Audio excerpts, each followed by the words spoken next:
Well, the propaganda war has begun. My name's Tom Homan. My home state, New York. Where's New York at? Give me a shout. He looks very nasty. He looks very mean. Yeah, right. Welcome to Told You So, a podcast created solely out of spite.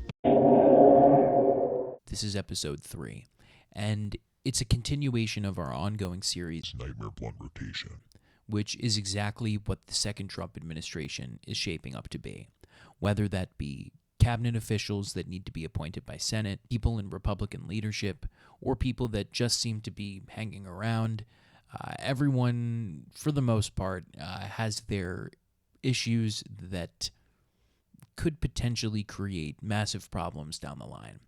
And while it would be easy to talk about certain people like Vivek Ramaswamy, Elon Musk, RFK, and while I do anticipate that I'll do that down the road, I think that while we have the opportunity, it could be a worthwhile exercise to discuss people who haven't been talked about as much and really dig as deep as we can into their views, their positions, and what exactly we can expect down the road from these individuals. Now, the person I'd like to discuss first is Tom Homan, the new border czar. Now, the term border czar may ring familiar as it's the title that Republicans bestowed onto Kamala Harris after Joe Biden tasked her with managing diplomatic relationships and overseeing progress at the southern border after COVID restrictions lifted and the influx of asylum seekers began overwhelming the system. However, as memed as this term was through the 2024 election, the term czar in U.S. politics has actually been around for quite a while. The term first appeared in American political discourse during Andrew Jackson's presidency in the 1830s, when Nicholas Biddle, president of the Bank of the United States at the time, was negatively dubbed Tsar Nicholas by a pro-Jackson newspaper amid the conflict that Andrew Jackson had with the bank over the amount of power that it had. So while the title originated as a dig at the autocratic regimes of Imperial Russia, it has developed into a way to identify White House appointees charged with addressing various challenges an administration may claim to face. The term gained traction during the 20th century as a way to describe individuals appointed to oversee specific initiatives.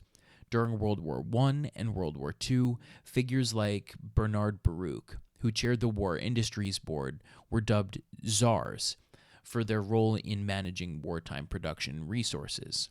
And after World War II, the term reemerged during Nixon's presidency in response to the energy crisis of 1970s. He appointed people like William Simon as energy czar and Jerome Jaffe as the first drug czar in 1971. Later on, George H.W. Bush ended up formalizing the drug czar role, while Bill Clinton, George W. Bush, and Barack Obama appointed numerous czars, with Obama catching a lot of flack for appointing nearly 30 of them during his administration. The gripes that people had were mainly due to accountability, because there are formal processes for appointing members of the cabinet, and there was a level of discomfort that Republicans had at the time of people who were kind of brought into government in these advisory roles that may not necessarily have the same accountability that someone who is appointed by the Senate or someone who is getting a government paycheck might have. Now, the term has come full circle. From the days of Andrew Jackson as a meme, it's become a meme again in constant discourse on Twitter about people saying that Kamala Harris did a abysmal job as the borders are.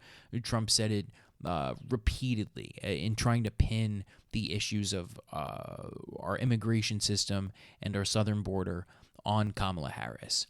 And while there was an aspect of this that was memeable and funny, the issue now going forward is that what Tom Homan wants to do in this position as border czar is not even remotely funny. Trump has said the role will put Homan in charge of the southern border, the northern border, and all maritime and aviation security. And interestingly enough, the DHS, the Department of Homeland Security, is actually the department that's tasked with handling border security. And managing immigration requires coordination between several different agencies under the DHS. But Trump didn't give Homan the position of DHS secretary. The nomination instead went to someone who actually couldn't be less qualified, Republican Congresswoman Kristi Noem, the one who wrote in her book about putting her dog down with a firearm. So while Homan is not necessarily the formal head of immigration in its technicality, based on Trump's language, it seems that he's going to have a wide latitude to recommend and have the backing of the president in coalescing others to concede to his authority. I think of Homan as sort of a consultant that will come into the DHS, essentially serving as a middle management type of guy, only focusing on one issue, which would be the border. Homan's power will mostly be limited by the agencies that are actually tasked to facilitate border security tasks. But given that everyone seems to be on the same page in the Trump administration when it comes to the border, it doesn't look like it'll be an issue for Homan to exert his will over border policy for the foreseeable future.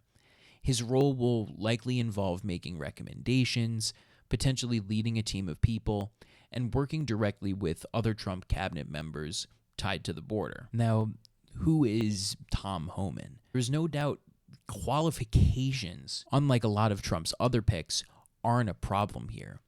The real question is whether or not Mr. Homan is ethically suited for the role, or whether this role should even exist as Trump describes it. To serve as someone solely responsible for deporting people, many of whom contribute to the economy, have children, and are good neighbors that love the country they live in. Homan is a former New York police officer, special agent with the U.S. Immigration and Naturalization Service.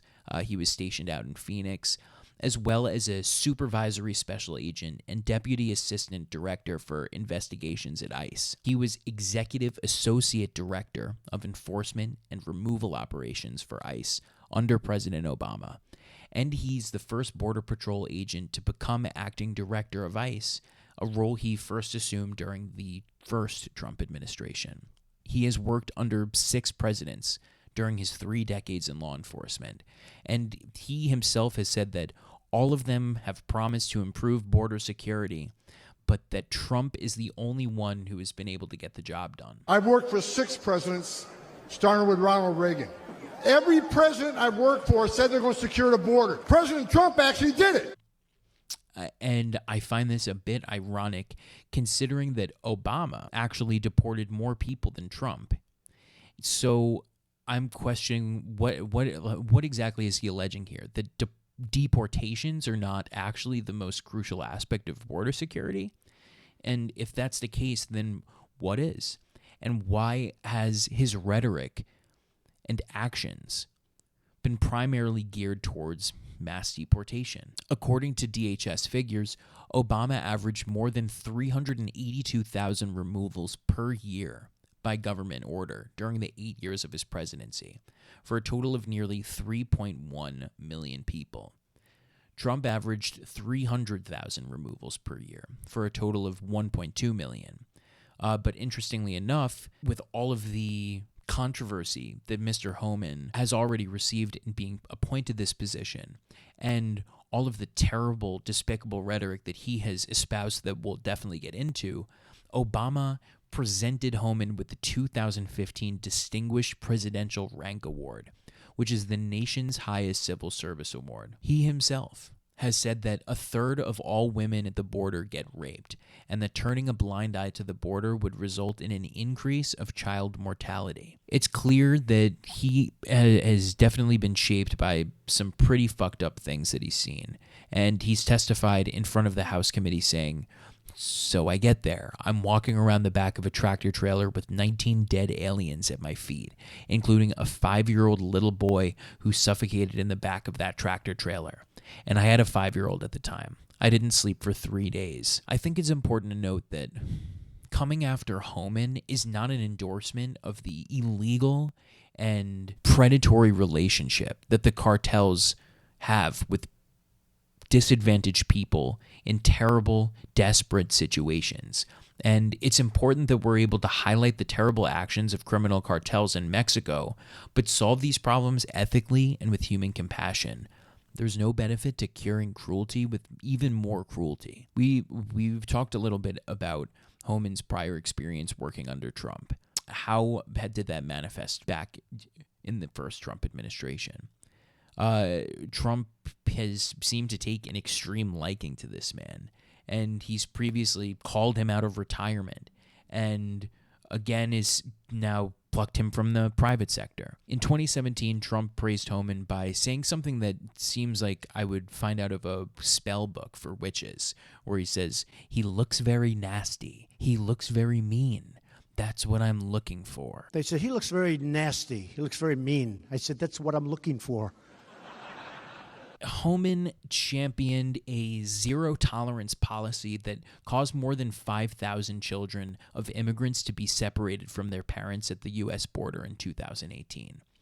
In a nutshell, the zero-tolerance policy, which mandated the prosecution of adults who illegally entered the United States, resulted in the separation of parents from their children. While adults were detained in separate facilities for prosecution, their children were placed in the custody of a sponsor, such as a relative or foster home, or held in ORR shelters or temporary facilities. In these shelters, where these children were cared for by the government in many cases, the Trump administration was arguing in court that it wasn't necessary to provide these children soap or toothbrushes. And while Obama had given Homan awards in the past, he similarly suggested this policy during the Obama administration, but then Secretary Jay Johnson had rejected it. And amid backlash, the policy was paused under the Trump administration, and Biden rescinded the policy completely, almost instantly after taking office. Now, if this is all starting to ring a bell, which I'm sure it is, you may be familiar with Homan because he often appeared at White House press briefings to defend the arrests of undocumented immigrants and his signature family separation policy. Here's a short clip of him and AOC discussing the family separation policy, where he admits to recommending this policy in a signed memo to then DHS Secretary Nielsen. Mr. Homan, your name is on this. Is this correct? Yes, I signed that memo. So you are the author of the family separation policy? I am not the author of this memo. You're not the author, but you signed the memo. Yes, a zero tolerance memo. So you provided the official recommendation to Secretary Nielsen on for the United States to pursue family separation. I gave Secretary Nielsen numerous recommendations on how to secure the border and save lives. But it says here that you gave her numerous options, but the recommendation was option 3, family separation. What I'm saying, this is not the only paper where we've given the Secretary numerous options to secure the border and save lives. And so the recommendation, of the many that you recommended family separation. I recommended zero tolerance. Which includes family separation. The same as is with every U.S. citizen parent gets arrested when they're with a child. Zero tolerance was interpreted as the policy that separated children from their If I get arrested for DUI and I have a young child in the car, I'm going to be separated. When I was a police officer in New York and I arrested a father for domestic violence, I separated that father Mr. from his Homan, family. with all due respect, legal asylees are not charged with any crime. When you're into the country illegally, it's violation 8 United States Code 1325. Seeking asylum is legal. If you want to seek asylum, you go through the port of entry, do it the legal way. I saw this video get posted on Twitter where people are showing him owning AOC.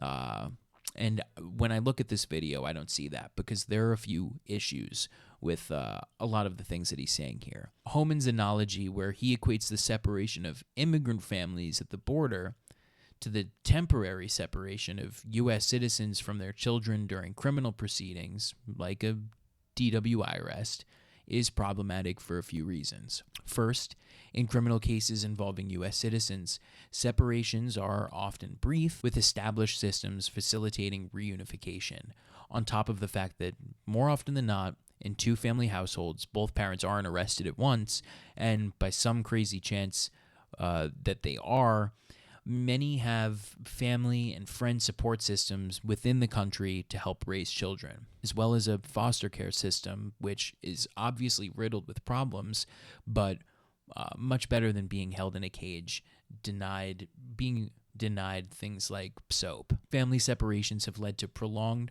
or even permanent separations, with some children unable to reunite with parents for extended periods.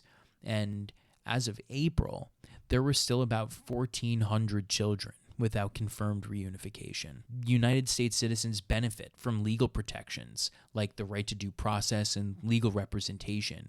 Immigrant families, like those seeking asylum, may not have access to the same level of legal resources, making their separations more complex to resolve. And it can't be forgotten that the family separation policy at the border was implemented as a deterrent against illegal immigration. It's intentionally separating these families to discourage border crossings.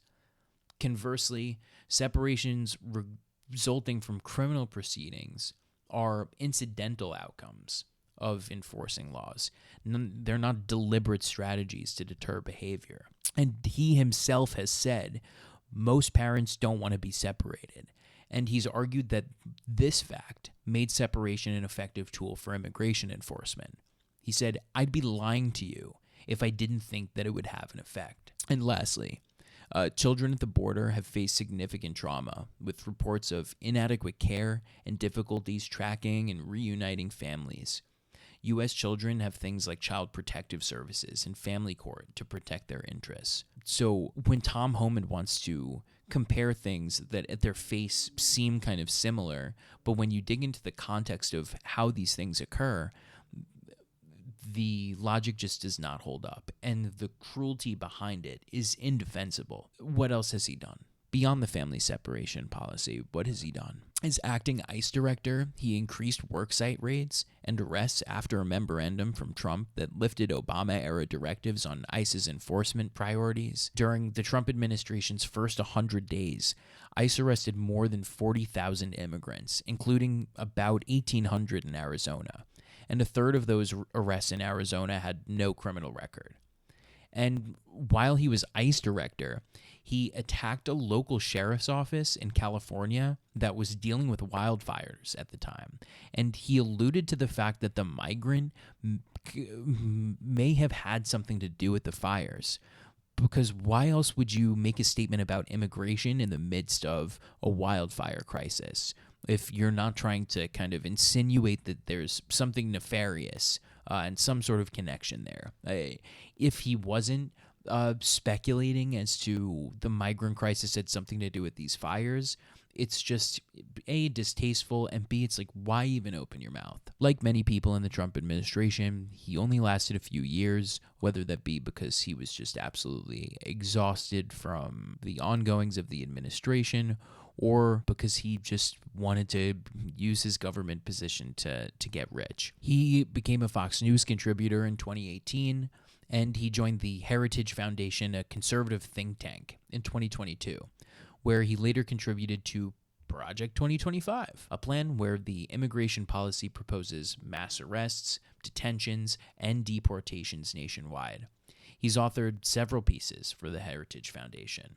He's calling for the impeachment of current Homeland Secretary Alejandro Mayorkas, and he described the bipartisan border bill tanked by Trump earlier this year a backroom political ploy. In November 2022, Homan launched a border-focused project called Defend the Border and Save Lives in collaboration with the United West, a Southern poverty law center designated anti-Muslim hate group. They co-hosted a fundraising event together in November 2024, and they've been criticized for posting inflammatory rhetoric about immigration and Muslims. And obviously, we can't forget the Muslim ban. Homan also founded the Border 911 Foundation Incorporated, which says it fights against border invasion by educating the American people about facts of a non-secure border. The group organized a Defend America rally event in Arizona where Homan and failed Republican Senate candidate and election denier Carrie Lake spoke to supporters. What does Homan want to do in the future? He said he would restart workplace enforcement after the Biden administration has moved away from this practice of mass worksite immigration raids in favor of pursuing exploitative employers instead. Trump has said himself he would begin mass deportations on day one in office, and J.D. Vance has said the administration could remove an estimated 1 million people per year. Homan has said bringing back the zero-tolerance policy that led to family separations should definitely be considered, which is just absolutely crazy considering it's a policy that the Trump administration had to pause because the pushback against it was so great, and the fact that there's even musterings that this is going to be something that's revitalized should be deeply concerning, because this was arguably the least popular policy that Trump had in place back when he was president, and it's now back on the table, which shows that despite the slim popular vote majority, Trump does feel like he has a mandate to pursue his most extreme and divisive policy prescriptions. Homan has said that public safety threats and national security threats would be the priority when it comes to these deportations. And he says these people pose the most danger to this country. And technically, this shouldn't be a huge issue. But the problem is the rhetoric that they employ shows that they consider any undocumented immigrant or asylum seeker a criminal. So the plan is to get every one of these people out. That's the plan.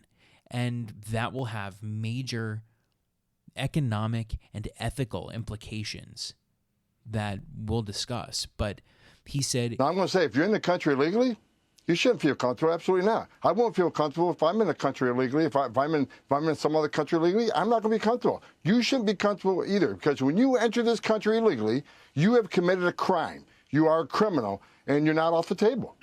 But to clarify, being an undocumented immigrant is not a criminal offense. It's a civil offense. Crossing the U.S. border legally is a criminal violation. But for example, staying in the U.S. after a visa has expired is only a civil penalty. But Homan has said he would not carry out mass neighborhood sweeps or build concentration camps. But in April, Trump told Time magazine that building mass deportation camps was not out of the question.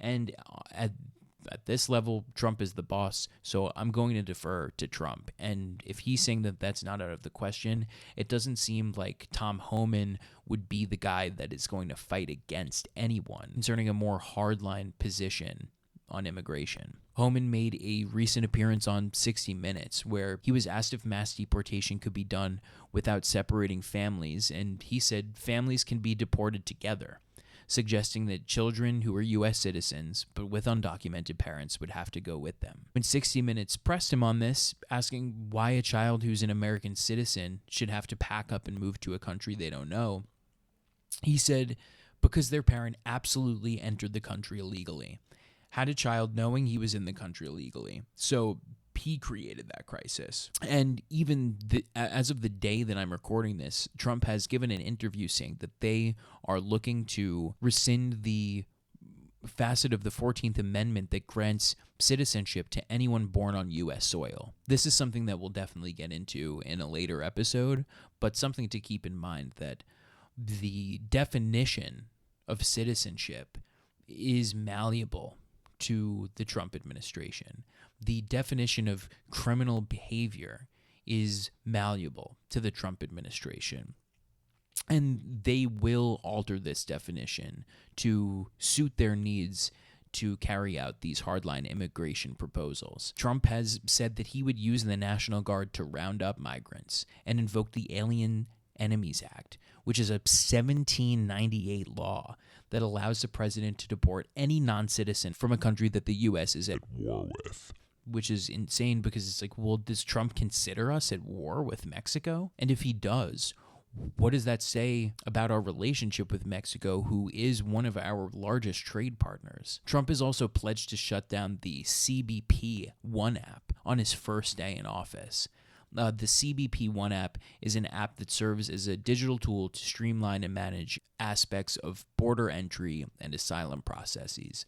It essentially allows migrants to schedule appointments to present themselves at ports of entry, helping manage large crowds and reducing wait times while migrants await processing. And some states and cities have passed laws to protect migrants from ICE, creating what is otherwise known as sanctuary cities. People like Illinois Governor J.B. Pritzker, Manuel Castro, the New York City Commissioner of Immigrant Affairs, New York Attorney General James, and California Governor Gavin Newsom have all expressed sentiments to protect undocumented communities in their municipalities. The effects of these policies will impact people's lives negatively. Going back to family separation, the American Psychological Association called the policy needless and cruel, with both long-term mental health consequences for both children and parents.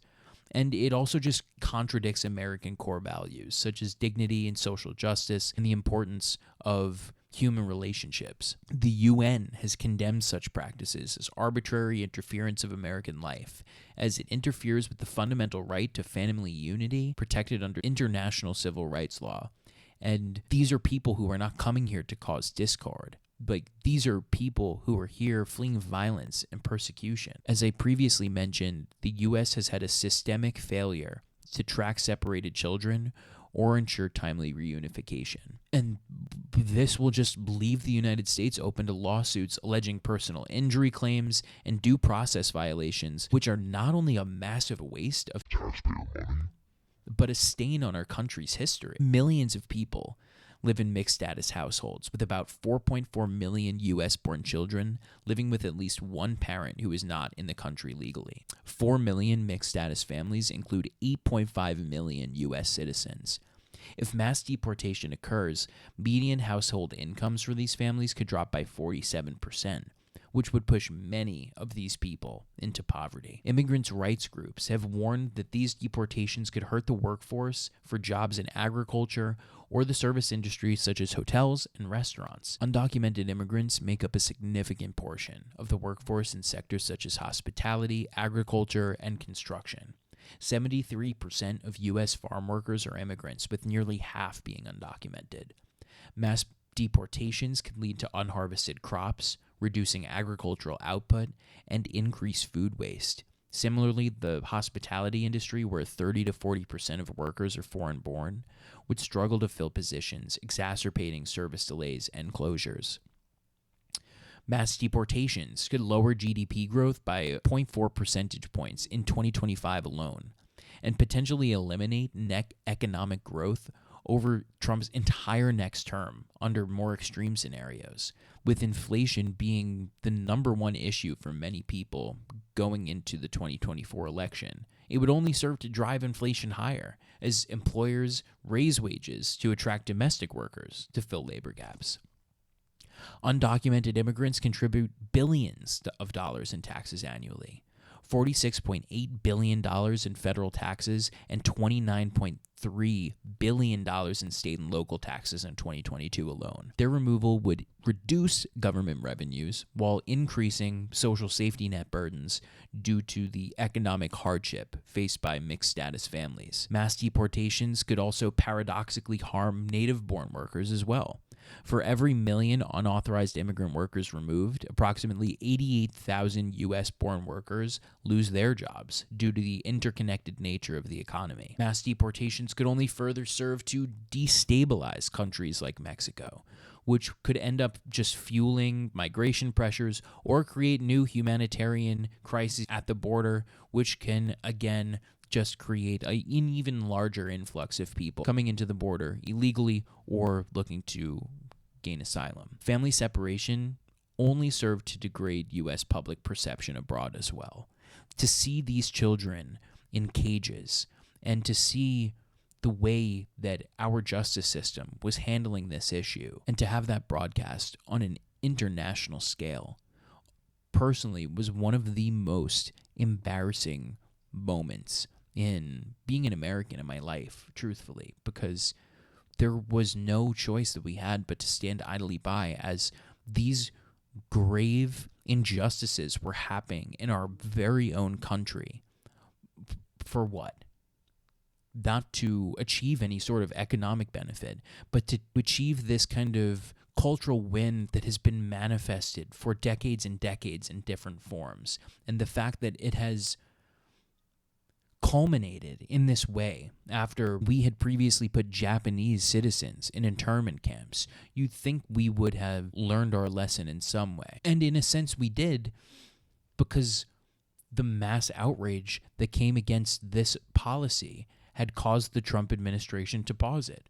But again, the fact that it's on the table once more shows that these people in power have not learned their lesson. And all of this talk about removing people from the country, beyond the effects of this policy, you have to also look at the cost that it would take to do something like this on a functional level.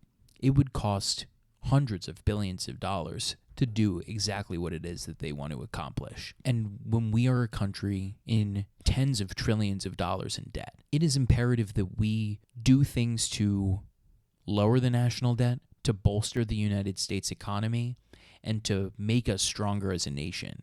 And a mass deportation effort is not the way to go about that. That's all to say that there isn't an immigration problem in this country, in the sense that it has been decades since Congress has acted on this issue, and it is their responsibility. We need comprehensive immigration reform. We need a pathway to citizenship for the tens of millions of people who are here illegally right now. Proposals like the U.S. Citizenship Act of 2021 aim to provide undocumented immigrants with a roadmap to legal status. This includes temporary legal status, green card eligibility after 5 years, eventual citizenship after 3 additional years. And there were special provisions that prioritized dreamers, TPS holders, and essential workers. The arguments by Republicans against these kinds of policies is they label that as amnesty, and that this is forgiving a grave sin, and that we can never do this as a country because it would dampen our standing abroad. And I just think that that is such a crock of shit, because they don't care about ruining our standing abroad when it comes to putting children in cages and separating them from their family. And to think that the solution to having millions of people here who aren't U.S. citizens is to get them out rather than to bring them in is the antithesis of everything this country was built upon.